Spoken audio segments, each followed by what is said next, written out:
Hello everyone, myself Aishwarya as a legal intern at Lexis & Company.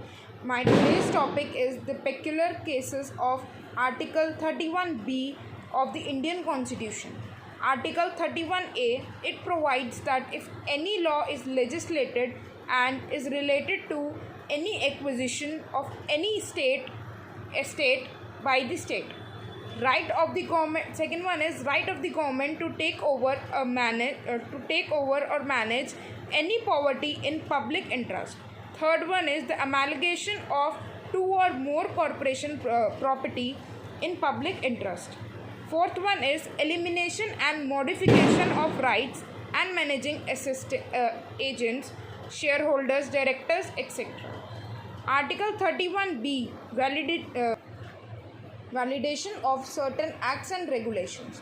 Article 31B needs to be read with the 9th schedule of Constitution, as it furnishes that none of the act or the regulations mentioned in 9th schedule of the Constitution shall consider to be void on the ground of the inconsistent with any right mentioned in Part 3rd of Indian Constitution. Then, however, the legislature is compelled to amend and repeal this act. Challenges with Article 31.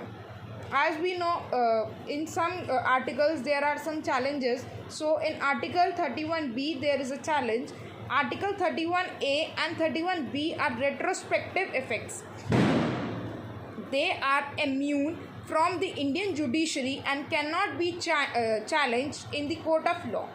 The explanation was given in the case of Godavari Sugar Mills versus S.B. Khamale that courts should not allow to get in the way of socialist policies such as land reforms.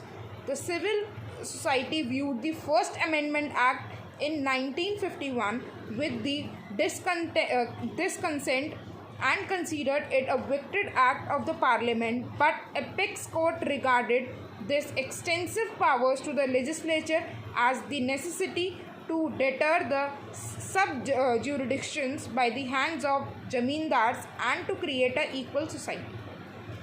Election Laws Amended Act 1975 states the Maintenance of Internal Security Act and preventions of publications of objectionable matters and many other acts passed in the various states were included in 9th schedule.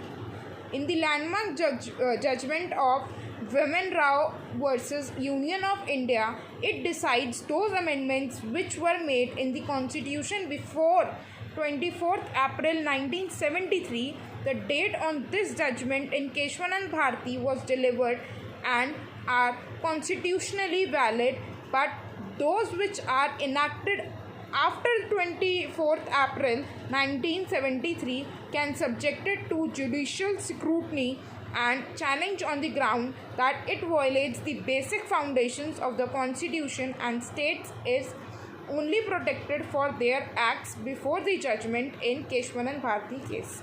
Thank you.